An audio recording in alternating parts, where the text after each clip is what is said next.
o Eterno Egito. Por séculos, os deuses protegeram as suas terras. E então, Akenaton, o faraó rebelde, afastou-se dos deuses e abalou as fundações do país mais poderoso da terra, até que ele quase caiu. Akenaton era um fanático religioso ou era o presságio do Cristo?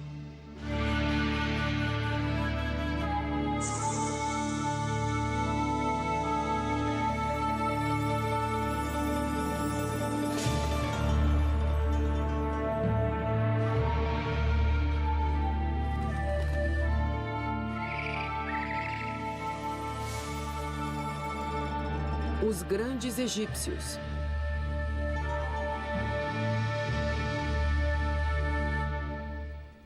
O faraó rebelde. As pirâmides e os templos do Egito parecem que vão perdurar para sempre. Mas existem alguns monumentos que desapareceram praticamente quando foram construídos.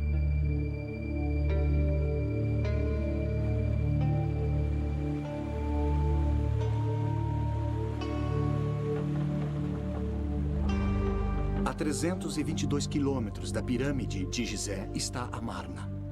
Sob suas areias desérticas estão os restos de um dos locais mais enigmáticos do Egito.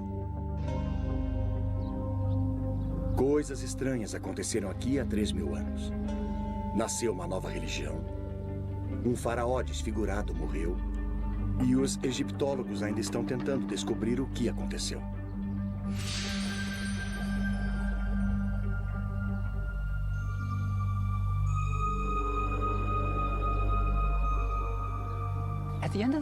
No final do século passado, Sir Flinders Petrie, o fundador da egiptologia moderna, descobriu uma grande cidade perdida no deserto.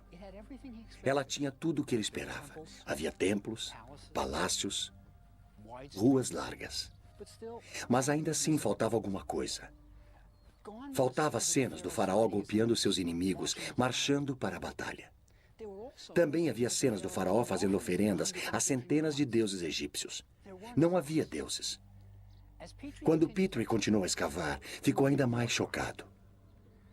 O faraó era mostrado desfigurado, com o rosto alongado, seios, quadris largos e coxas grandes. Durante 1000 anos, os faraós foram retratados como jovens vigorosos, musculosos, prontos para a batalha. Este faraó era retratado desfigurado.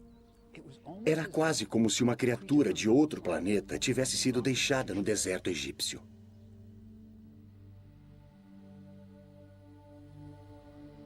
Então, o que aconteceu cerca de 1.300 anos antes do nascimento de Cristo? Para responder a essa pergunta, precisamos conhecer a família deste faraó rebelde.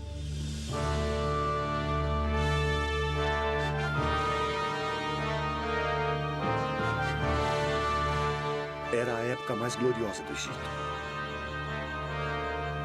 O Egito nunca tinha sido tão rico, poderoso ou estado mais certo de si. Ao longo de todo o Nilo, artífices construíam grandes templos para homenagear as centenas de deuses. Se agradassem aos deuses, o Egito prosperaria.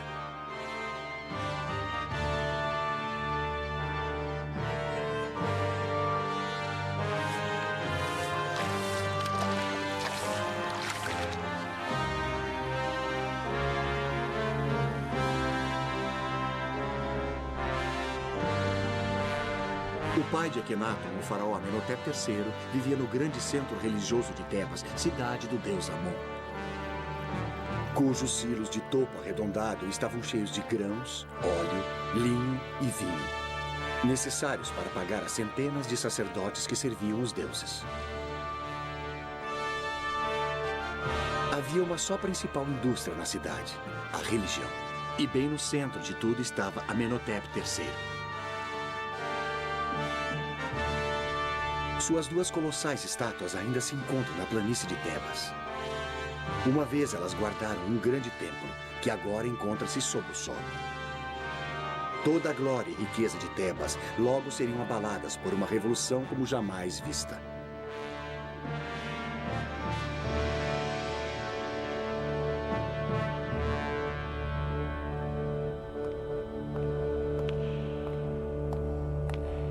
Amenhotep III comandava as coisas durante os anos de glória do Egito. Então não é de surpreender que a maior estátua do Museu do Cairo seja dele, com a sua família. Ali está Amenhotep III, e ali está sua esposa, a Rainha Ti. Eles tinham 6 filhos, e o importante era como as crianças eram tratadas. 4 eram meninas. Ali está uma delas. A estátua é uma espécie de retrato de família, e todas as 4 filhas receberam títulos importantes. Também havia um filho, Tutmoses. Ele recebeu o título de alto sacerdote de Mênfis. E havia mais um filho chamado Amenhotep, em honra ao pai. Ele não está nesta estátua. Ele não está presente em nenhum registro real. Há um verdadeiro mistério aqui. Por que a família real ignorava completamente o seu filho mais novo? Mesmo durante a sua tenra infância, parecia haver algo de errado. Talvez ele fosse apenas uma criança estranha com ideias estranhas.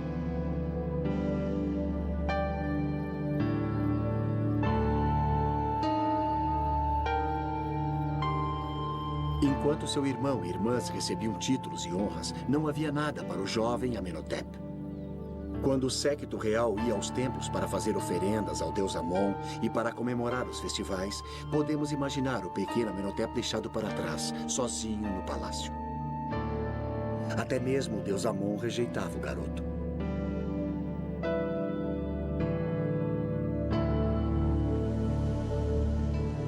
Então, o jovem príncipe foi excluído das cerimônias nos templos, onde seu irmão e suas irmãs faziam oferendas aos deuses. Tudo girava em torno dos templos e seus milhares de sacerdotes.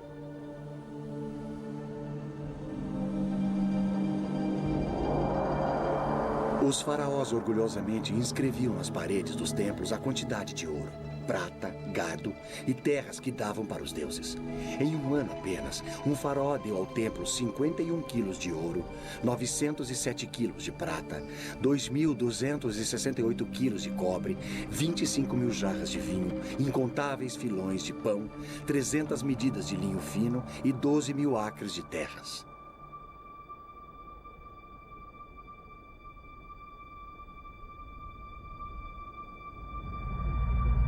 Este era um mundo que rejeitava o pequeno garoto, mas as coisas estavam para mudar. Depois do faraó, a pessoa mais importante da família real era a Rainha Ti, a grande esposa do rei. Quando Amenhotep III casou com Ti, ele enviou o que então foram os primeiros telegramas do mundo. Proclamações de casamento esculpidas em placas em forma de escaravelho e enviadas a países estrangeiros. Elas diziam: tomei uma esposa, a Rainha Ti, senhora das 2 terras. Seus pais são Uia e Tuia. Os pais da nova rainha não pertenciam à realeza. Para qualquer um que lesse as entrelinhas, a mensagem era clara. Minha esposa é uma plebeia, mas é melhor vocês a aceitarem como a rainha do Egito. Sua escultura denota uma mulher poderosa, do tipo que conseguia o que queria. Sua ambição parecia concentrada em Amenhotep, seu filho, que mais tarde mudaria o seu nome para Akhenaton. O que a Rainha Ti queria era que seu filho Akhenaton fosse o faraó do Egito. O irmão mais velho de Akhenaton tinha morrido, mas havia outros pretendentes ao trono. Eles eram os jovens filhos do faraó com suas outras esposas. Sob circunstâncias normais, qualquer um deles poderia ter sido faraó. Mas foi o patinho feio da Rainha Ti que se tornou rei. É uma curiosa sutileza da história, mas devido à determinação de Ti de colocar Akhenaton no trono do Egito, nós ainda vivemos com as consequências.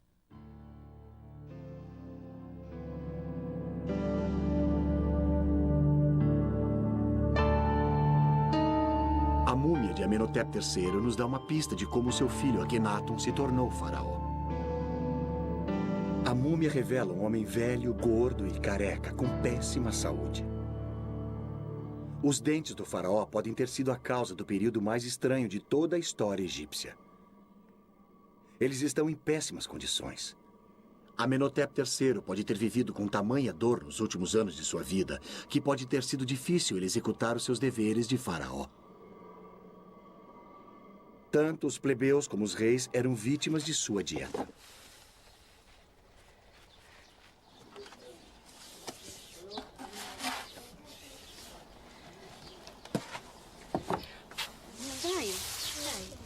Todos os grãos do Egito eram moídos da pedra. Isso parece bastante saudável, certo? Errado. Veja, isso significa que, junto com o seu pão, você ingeria uma quantidade considerável de areia e sedimentos. Passar anos comendo pão egípcio moía os dentes, expondo as suas raízes à deterioração. Por mais habilidosos que os médicos egípcios fossem, eles não eram dentistas. Então, restava ao pobre Amenhotep III tentar aliviar a dor como pudesse. Ele pode ter sido sedado com vinho ou talvez com ópio. Se ele não estivesse em condições de tomar decisões, provavelmente seria fácil para a poderosa Rainha Ti escolher o seu filho adolescente para ser o próximo faraó. Levado até o topo por sua ambiciosa mãe, o garoto rejeitado se tornou o rei do Egito. Mas que tipo de faraó seria o estranho rapaz de 18 anos?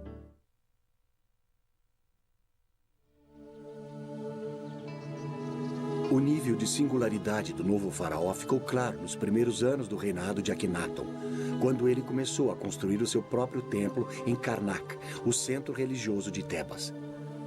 Karnak, na verdade, é um labirinto de templos que ocupa mais de 100 acres. Construída num período de 2000 anos, cada faraó incluiu os seus próprios monumentos para cair nas boas graças dos deuses. Quando Akhenaton fez a sua contribuição, o povo do Egito soube que algo muito estranho tinha acontecido. Ele criou um estilo artístico completamente novo e esquisito. O faraó era retratado com longos dedos dos pés, quadris largos, dedos das mãos extremamente longos, seios e um rosto alongado. Nada parecido com isso já tinha sido visto num templo egípcio. Mas a esquisitice não terminava aí. Bem à frente do templo estavam duas estátuas colossais do faraó, que acentuavam as suas estranhas características ainda mais. Mas isso não era tudo. O templo estava coberto de cenas do Aten, o disco do sol. Com seus raios brilhando para baixo, terminando em mãos segurando Ankhs, o hieróglifo que significava vida. Amon e os outros deuses do Egito tinham desaparecido, substituídos pelo disco solar. O povo deve ter imaginado: onde estão os outros deuses? Eles logo saberiam. Akhenaton tinha declarado, pela primeira vez na história registrada, que havia apenas um Deus. Ele tinha virado 2000 anos de religião egípcia de pernas para o ar.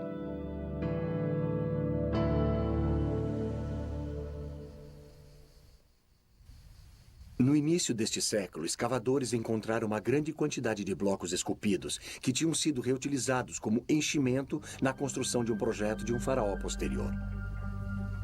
Esses blocos tornaram-se conhecidos por Talot, derivado do número arábico moderno 3, pois todos os blocos mediam cerca de 3 palmos. Com o passar dos anos, os escavadores encontraram mais de 40 mil blocos, mas faltavam tantos pedaços que ninguém conseguia reconstruir os templos. Os blocos foram mantidos guardados para o dia em que aparecesse alguém que pudesse dar algum sentido a eles. Em 1965, Ray Winfield Smith, um homem de negócios norte-americano, concebeu o plano de criar em papel o que não pôde ser montado em pedra. 0127, 14606. Sua ideia era fotografar todo e cada bloco, mesmo aqueles que foram parar nas coleções particulares e nos museus em todo o mundo. As fotografias se tornaram peças de um quebra-cabeças gigante. E com a ajuda de um computador, a equipe de Smith reconstruiu os templos no papel. Primeiro, eles numeraram cada bloco. Depois, o número e a descrição de cada bloco foi colocado no computador. Em 1965, isso era altíssima tecnologia. Se um pedaço tivesse a cabeça de um faraó, olhando para a esquerda e terminando no pescoço, o computador procurava pelos blocos que tivessem o corpo de um rei que começasse no pescoço. Quando o computador encontrou os blocos que eram possíveis combinações, Smith pegava as fotografias e as juntava para ver se encaixavam. Quando faltava um bloco, um artista completava a cena que faltava. O projeto continuou por 6 anos. A reconstrução feita pelo computador ajudou os egiptólogos a descobrirem o que estava acontecendo. O garoto que fora posto de lado agora estava no comando. Como faraó, Akhenaton não podia mais ser excluído dos festivais religiosos. E havia muitos deles. Durante o festival de Opet, as estátuas dos 3 principais deuses de Tebas, Amon, Mut e Hansu, eram carregadas do templo de Karnak até o templo de Luxor. A ocasião requeria muitos dias de danças, cantoria e festas. Eu frequentemente imagino por que Akhenaton mudou tudo. Ele era o rei do Egito, por que balançar o barco? Mas se estivermos certos a respeito dele ser uma criança rejeitada, isso explicaria tudo. Ele era como a Cinderela. Quando seu irmão e irmãs iam aos festivais religiosos, ele era deixado em casa. E vejam o que ele estava perdendo. O maior espetáculo da Terra.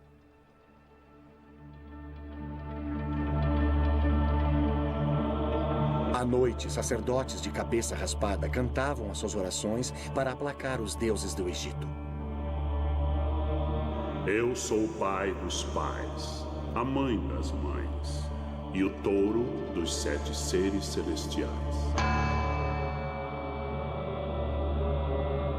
Eu abro a minha boca para falar em meio ao silêncio. Os homens devem ter um caminho por onde trilhar.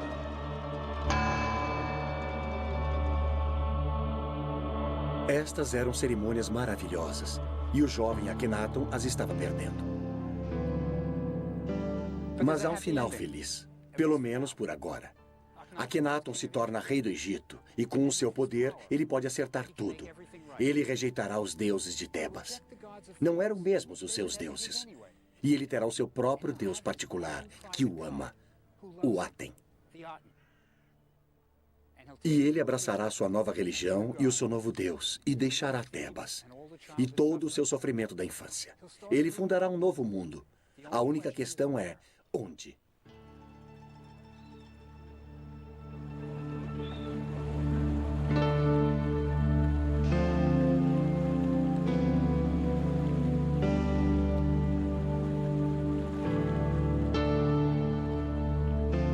A resposta para a pergunta sobre o local onde Akhenaton deve começar a sua nova vida veio no 5º ano de seu reinado e do próprio Aten.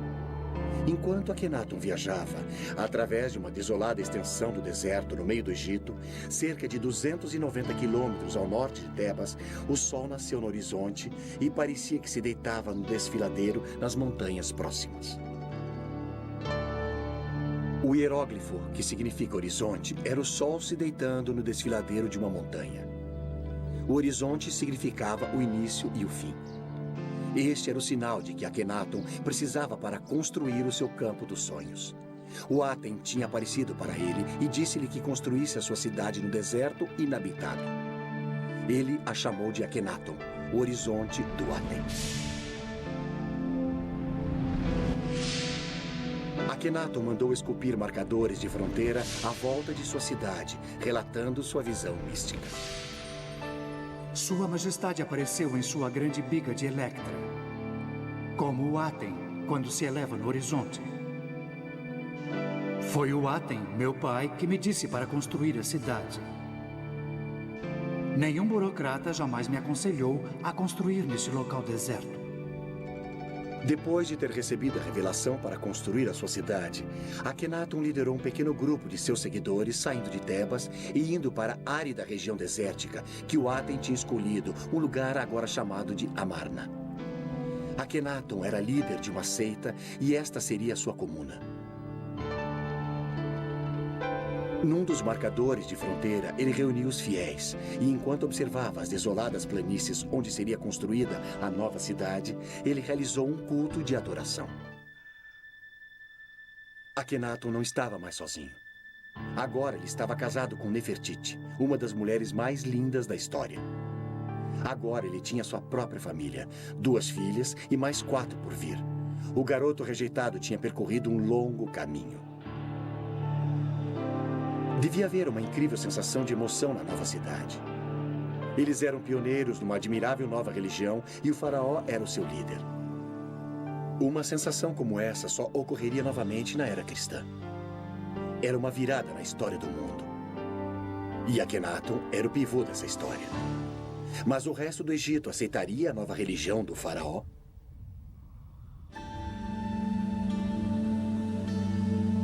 As mudanças do faraó rebelde causaram uma grande revolução. E um homem que realmente foi pego no meio da revolução religiosa foi Ramosa, o prefeito de Tebas. Ramosa tinha completado 2 paredes de sua tumba, retratando a ele, sua linda esposa e a família, no velho estilo tradicional. Todos estavam perfeitos, com cada mecha em seu devido lugar, da maneira que eles queriam por toda a eternidade. E então Akhenaton mudou tudo.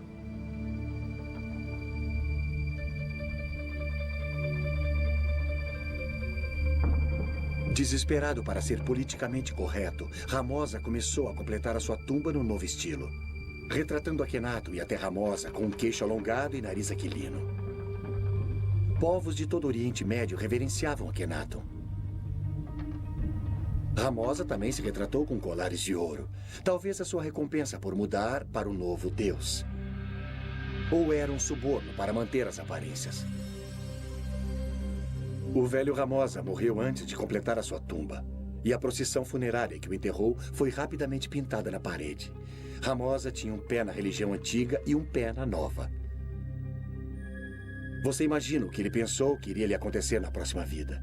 Ou se é que havia mesmo a próxima vida? Mas Ramosa não era o único que tinha perguntas.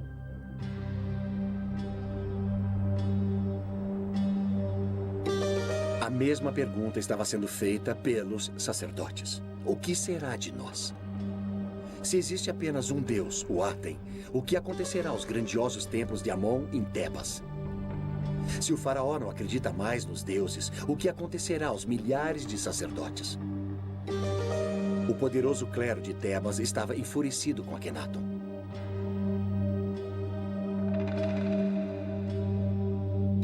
O faraó rebelde tinha declarado seus deuses extintos, tinha desertado da capital religiosa do Egito e jurou nunca mais voltar.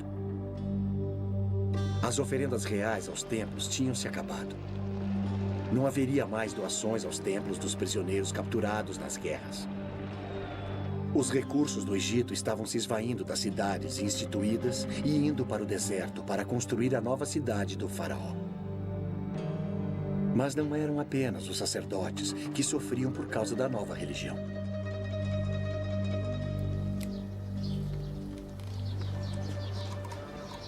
Pense em todas as indústrias que dependiam da velha religião. Os egípcios usavam amuletos, pequenas imagens dos deuses como proteção.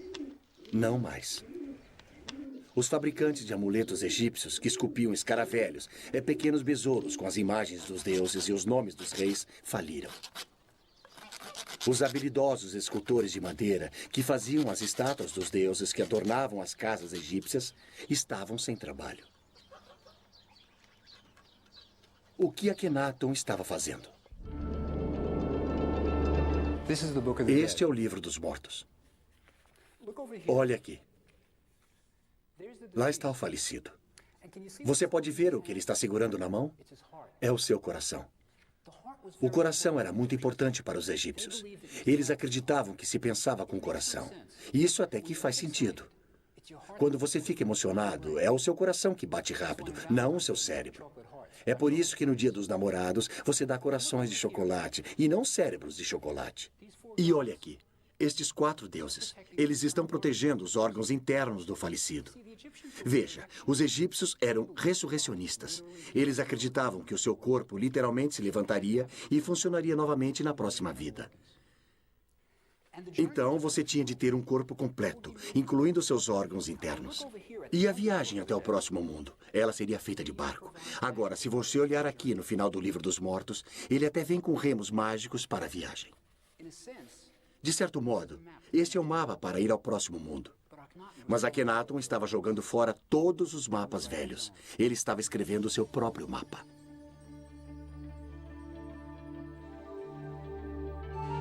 Antes de Akhenaton, as paredes das tumbas egípcias retratavam um próximo mundo muito parecido com este. O falecido ainda está trabalhando nos campos, mas é muito melhor. Agora ele possui vestes feitas do linho branco mais fino, e você tem a sensação de que tem até ar-condicionado. Mas Akhenaton também mudou isso. Em Amarna, as paredes das tumbas não mais mostravam os mortos no próximo mundo. Essas cenas foram substituídas por retratos de Akhenaton e da família real, e frequentemente adorando o Aten. Se havia um próximo mundo, ele parecia girar em torno de Akhenaton. E junto com esta confusa visão do pós-vida, está uma das maiores realizações intelectuais no mundo antigo, um poema escrito pelo próprio Akhenaton. Esplêndido você se ergue ao amanhecer. Aten vivente, criador da vida. Quando você nasce no leste, você cobre toda a terra com a sua beleza. Você é formoso, grandioso, radiante.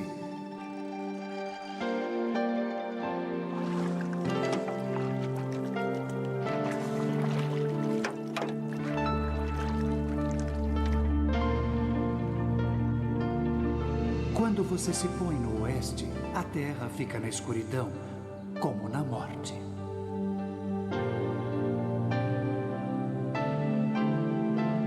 Os leões vêm de seus covis, todas as serpentes picam, a noite ronda.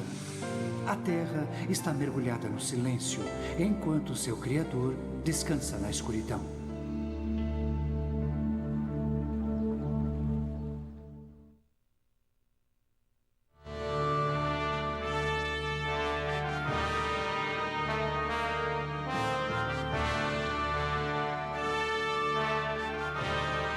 A religião não foi a única coisa que Akhenaton mudou. 1000 anos de arte foram jogados fora. Antes de Akhenaton, a arte egípcia mal tinha mudado com o passar dos séculos. Nós estamos acostumados com mudanças de estilo artístico quase todo ano. No Egito, a arte era para a eternidade. As mudanças eram para ser evitadas. A estátua de um faraó de 2500 anos antes de Cristo não é radicalmente diferente de uma estátua feita 2000 anos depois.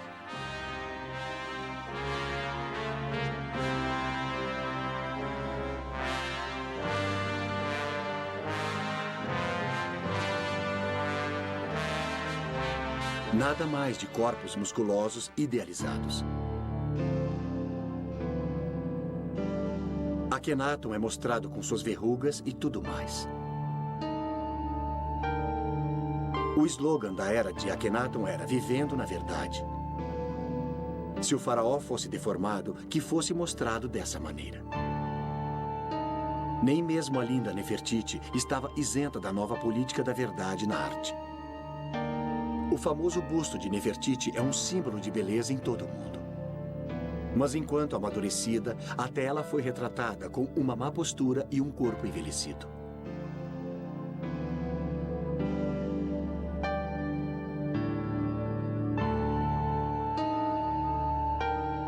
Tornou-se moda mostrar toda a família real com cabeças alongadas.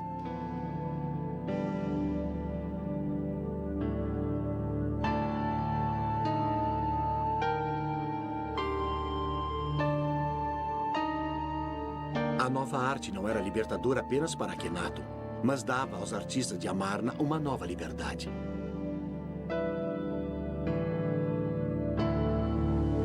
Os artistas tiveram uma chance de se expressar como nunca antes.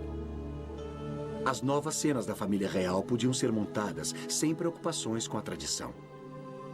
Eles eram mostrados de maneira informal, se beijando e se tocando, fazendo refeições juntos. Nunca havia sido permitido ver a vida privada de um faraó no Antigo Egito. Mas Akhenaton o permitiu. Era como se cinegrafistas fossem convidados para filmar a rainha da Inglaterra escovando os dentes. Crescendo em Tebas, Akhenaton nunca tinha sido mostrado com sua família. Nunca fora citado nos monumentos. Agora, aqui em Amarna, ele podia sair do armário e dizer: "Me aceitem como eu sou."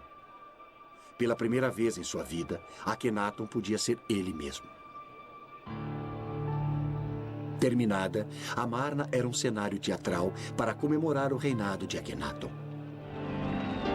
O garoto rejeitado tinha percorrido um longo caminho. Sobre a estrada, uma ponte ligava o palácio à área do templo. Aqui, Akhenaton e Nefertiti apareciam diante do povo numa sacada chamada de Janela das Aparições, atirando ornamentos de ouro e outros presentes àqueles que eles queriam honrar. A cidade cresceu, chegando a mais de 10.000 habitantes. Havia barqueiros, burocratas, mercadores, artesãos, sacerdotes e suas famílias.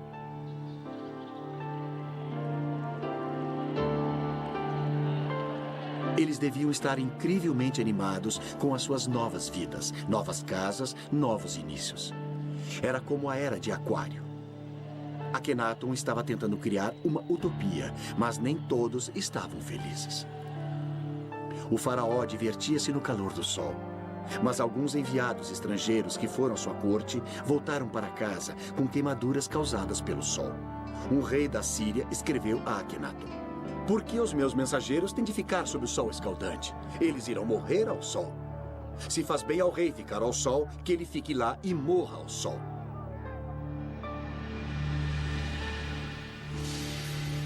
Eles eram como os adoradores do sol californianos. Eu sempre penso na corte de Akhenaton com um bronzeado permanente.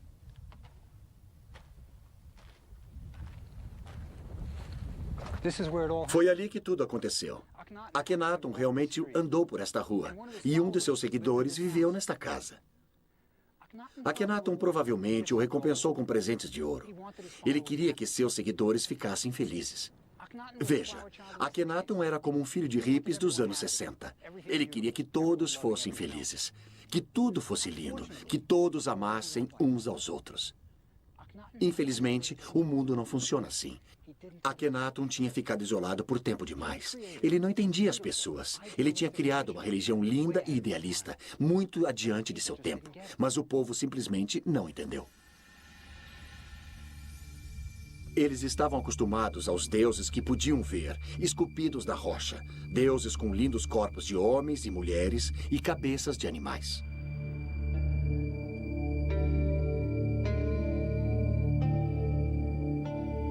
O deus de Akhenaton, o Aten, era uma abstração. Era o princípio básico do universo, luz. Os súditos de Akhenaton simplesmente não conseguiam entender isso. Este não era um deus com o qual podiam contar na hora da necessidade. Além disso, havia um elitismo em relação à nova religião que deve ter confundido os supostos adoradores do disco. O Aten nunca lançava seus raios sobre eles, somente na família real. O Aten era o deus pessoal de Akhenaton, dando ao rei desenfreados amor e amparo. Talvez ele tenha substituído o pai que o tinha empurrado para um segundo plano. Eram Akhenaton e a sua família que adoravam o Aten. Todos os outros tinham de se contentar com a luz refletida de Akhenaton. É quase como que se a nova religião viesse em dois tamanhos, plebeu e king size. Nesta cidade sagrada no deserto, Akhenaton foi tirado do sofrimento que tinha experimentado na sua infância em Tebas. Mas ele também foi tirado da realidade. Havia problemas no paraíso. O Egito estava morrendo.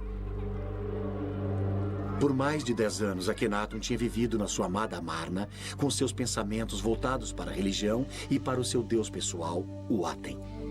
Mas ninguém ficou cuidando da loja. Era como se o presidente dos Estados Unidos tivesse mudado a sede do Congresso para o Wyoming e começasse a escrever poesias. O exército do Egito, que um dia fora grandioso, tinha enfraquecido.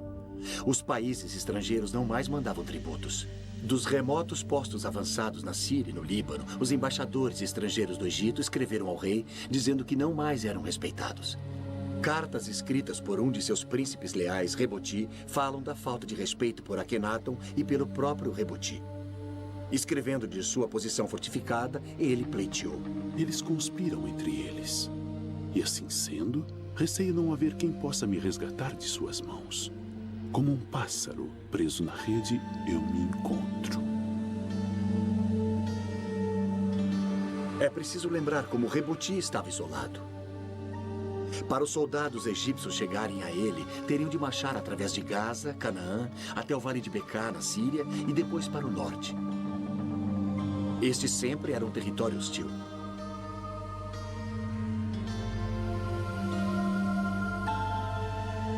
Hoje, ainda se pode ver fortes dos cruzados, construídos 2000 anos depois, remanescentes das batalhas medievais travadas lá. Era dali que Reboti estava escrevendo. Se o exército egípcio não o salvasse, ninguém o salvaria. Reboti escreveu repetidas vezes, falando a Akhenaton sobre a posição enfraquecida dos egípcios e pedindo reforços. Sua última carta não foi respondida. A dominação egípcia sobre o Oriente Próximo tinha lhe escapado, e Akhenaton parecia não saber ou não se importar.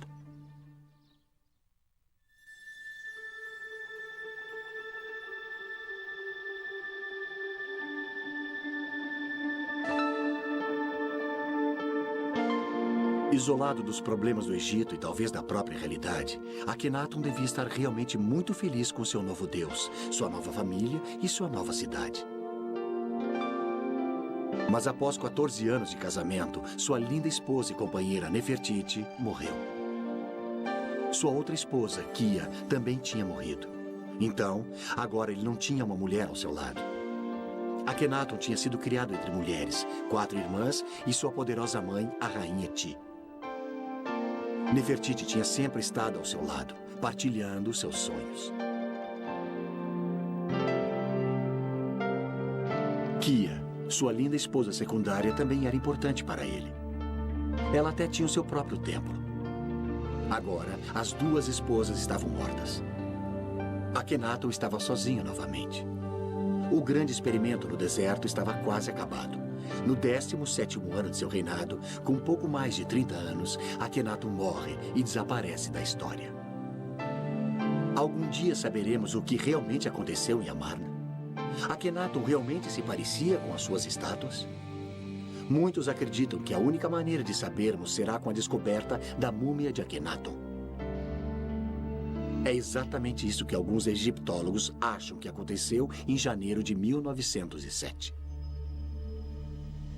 De todas as múmias reais descobertas, nenhuma causou mais controvérsia do que aquela encontrada na tumba 55 do Vale dos Reis. No início do século, Theodore Davis, um rico americano que fazia escavações no Egito, descobriu uma tumba onde um sepultamento da época de Amarna tinha sido realizado. Essa tumba claramente não fora concluída e o sepultamento fora apressado. Painéis de madeira dourada estavam deitados no chão e contra a parede. Elas traziam a imagem danificada de Akhenaton, adorando o disco solar e o nome da rainha Ti.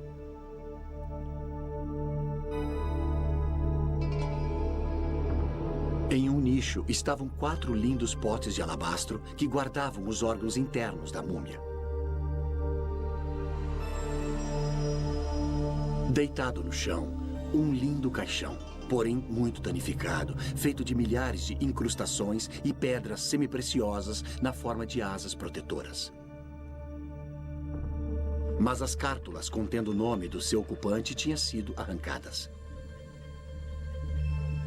Todos envolvidos na escavação da tumba acreditavam que poderiam identificar a múmia dentro do esquife, uma vez que a sua tampa fosse aberta e as inscrições nas bandagens ou as joias fossem examinadas. Quando chegou o dia de desembrulhá-la, todos os presentes sentiam a importância histórica do evento. Eles iriam ser os primeiros em mais de 3.000 anos a ver o rosto de um rei ou rainha do Egito. Quando abriram a tampa do esquife, viram uma múmia envolta em folhas de ouro. Mas quando começaram a desembrulhar a múmia, aconteceu algo digno de um filme de terror. Assim que a tocaram, ela se transformou em pó, deixando-os com uma pilha de ossos desarticulados no fundo do esquife. Mas sob o esqueleto, a última folha de ouro parecia ter o nome de Akhenaton, meio danificado. Sua pelvis era larga como a de uma mulher. Mas nas suas estátuas, Akhenaton sempre tinha sido mostrado com uma pelvis larga. A cabeça da múmia era alongada como a de Akhenaton. Tudo parecia se encaixar perfeitamente. Alguns dos presentes estavam absolutamente convencidos de que tinham encontrado a múmia de Akhenaton.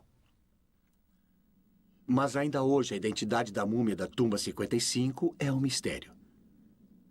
A palavra final do porquê Akhenaton e a família real eram mostrados deformados pode ser dada agora por um grupo de cientistas que estuda uma doença chamada Síndrome de Marfan, um defeito genético que danifica o tecido conjuntivo do corpo. Abraham Lincoln provavelmente sofria da Síndrome de Marfan. Alguns de seus sintomas são rosto alongado, queixo protuberante, dedos das mãos e dos pés alongados e olhos estranhos. Parece com um faraó que você conhece? E se Akhenaton era portador desse defeito genético, cada uma de suas filhas teria uma chance de 50% de herdá-lo.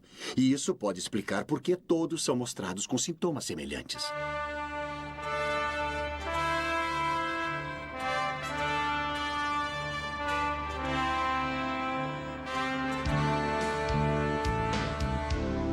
Fiquei extasiado ao descobrir que na minha própria cidade estavam realizando pesquisas sobre a síndrome de Marfan no New York Hospital.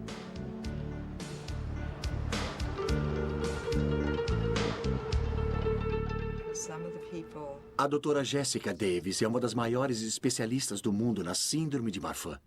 Aqui está o nosso paciente. Eu sei, eu reconheço seu perfil. E ali estão as características que sugerem que era portador da síndrome. E se esse cara entrasse no seu consultório? Eu acho que a coisa mais sugestiva aqui é só o rosto alongado, o rosto longo e fino.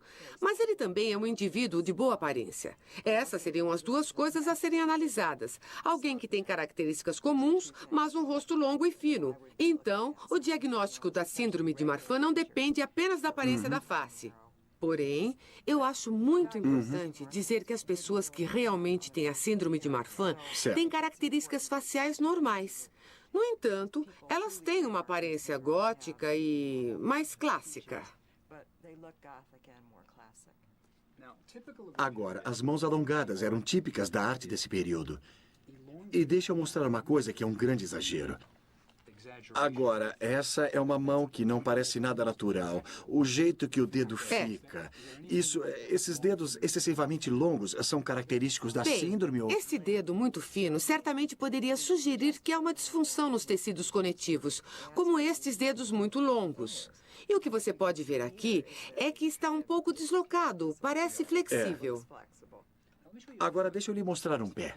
Antes de mais nada, esses são membros muito finos. A mão e o braço são sugestivos. O tornozelo certamente é sugestivo. E este é um pé muito longo e elegante com dedos longos. Quero dizer, é algo que mediríamos no diagnóstico clínico de um portador da síndrome de Marfan. Então, sim, é muito sugestivo. Por causa da face, das mãos, dos pés, o corpo, a estrutura do esqueleto, você mandaria este homem fazer um exame para ver se ele tem Marfan? Você... Se faria mais alguma coisa? Sim, mandaria fazer um ecocardiograma. E você mandaria fazer o exame? Sim. Eu acho essa história fascinante. A tese parece bem razoável. Vale a pena checar a hipótese e dar uma olhada nos outros membros de sua família. Ótimo. Seria muito interessante. Mesmo na morte, Akhenaton se rebelou contra as tradições do Egito, rejeitando este local onde seus ancestrais tinham sido enterrados. Para sua tumba, ele escolheu um vale remoto em Amarna. Se parece com o Vale dos Reis, onde seu pai foi enterrado. Talvez a criança que existia nele ainda procurasse por aceitação. Em sua tumba, o mais original pensador religioso que o mundo antigo já tinha visto foi colocado para descansar. Ele tinha vislumbrado o monoteísmo de Moisés e a tranquilidade e a esperança de Cristo bem antes que o povo do Antigo Egito fosse capaz de aceitá-lo. Logo após a sua morte, os seus seguidores de Amarna, incapazes de compreender o que o seu faraó pregava, abandonaram a cidade e voltaram a Tebas e aos deuses familiares. O nome de Akhenaton, rotulado como herege, seria apagado dos monumentos do Egito. Seu filho, um jovem faraó chamado Tutankhamon, é que o mundo todo conheceria. A ousada experiência no deserto tinha terminado. A cidade de Amarna voltou à areia. James Breasted, o egiptólogo norte-americano, disse de Akhenaton: Morreu com ele um espírito que o mundo nunca tinha visto antes. Uma alma corajosa, destemidamente enfrentando o impulso da tradição imemorial. Esse homem, que numa era tão remota e sob condições tão adversas, tornou-se o primeiro idealista e o primeiro indivíduo do mundo. Uma imagem forte, mas com muita verdade.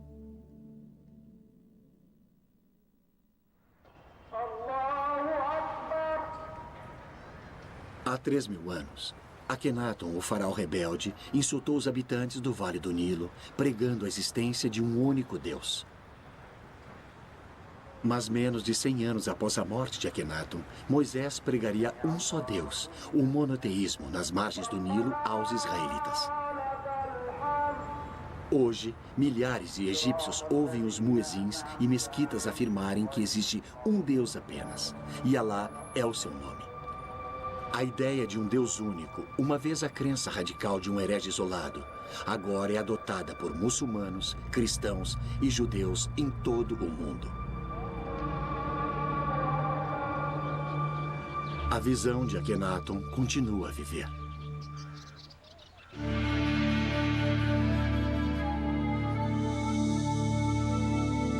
Versão brasileira, Tempo Filmes, São Paulo.